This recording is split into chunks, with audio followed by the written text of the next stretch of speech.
मस्तक में विचार चल रहे हैं, उठ के बता नहीं पाते हैं। कोई बताएगा? जो हम सारे दिन में मैं और मेरा कहते हैं ना, ये कहने वाली एक चेतन शक्ति जिसको हम आत्मा कहते हैं। क्या कहते हैं? आत्मा।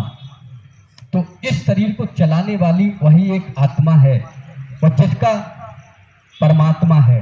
आत्मा में परम शब्द नहीं लगा है और परमात्मा में परम शब्द लगा है, क्योंकि आज हम क्या कहते हैं? आत्मा सो परमात्मा।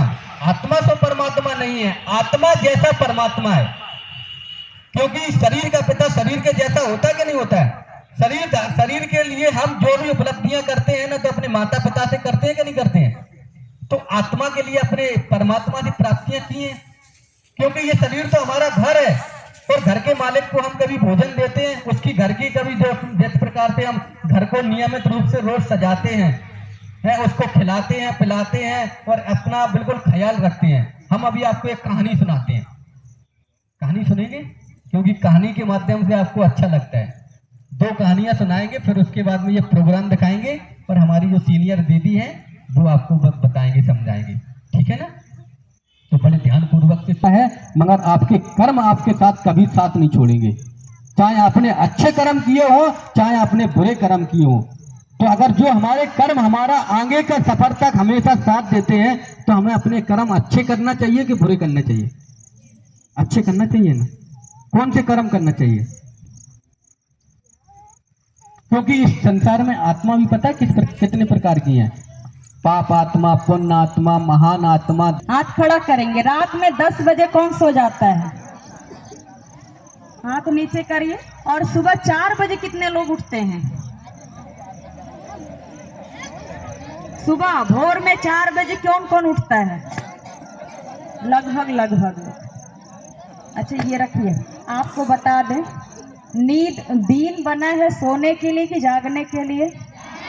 जागने के लिए। रात बनी है जागने के लिए कि सोने के लिए? तो ये बताइए कि 12 बजे रात तक, 11 बजे रात तक, 2 बजे रात तक हम जब मोबाइल देखेंगे तो नहीं कर पाएंगे। तो उसके लिए आप वहाँ भी आ सकते हैं। नहीं तो मोबाइल को मिस यूज ना करिए, सही यूज करिए। तो आप जो है ना, उस मोबाइल से यूट्यूब पे है ना हाँ? लेते हैं? जरा हाथ खड़ा करें।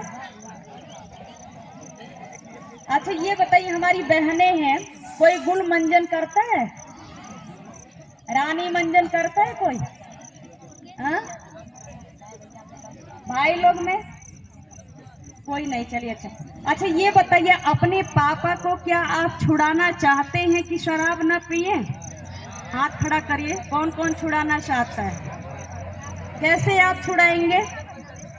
कैसे छुड़ाएंगे आप? कोई ना कोई एक्शन तो लेना पड़ेगा ना, कि नहीं लेंगे एक्शन? पापा को शराब पीने से छुड़ाना है तो हमें एक्शन लेना है कि नहीं लेना है? क्या एक्शन लेंगे हम? क्या एक्शन लेंगे? उसके लिए मैं बताऊंगी, है ना। अगर मान लीजिए वो छोड़ने के लिए एग्री है ना, अगर आप छुड़ाना चाहते हैं तो हमारे यहाँ निःशुल्क दवा मिलती है। ठीक है? निःशुल्क दवा मिलती है, उसका कोई शुल्क फीस नहीं लगता है। और ये ईश्वरी विश्वविद्यालय में आने का भी कोई फीस नहीं लगता है, कोई पैसा नहीं लगता है। यहाँ हम पैसा दे करके पढ़ाई कर रहे हैं, लेकिन उस विद्यालय में पैसा नहीं लगता है। और वहाँ 10 साल से छोटे से बच्चे से लेकर के बड़े बुजुर्ग हर कोई आकर के पढ़ सकते हैं, है ना। वहाँ ऐसा वो विद्या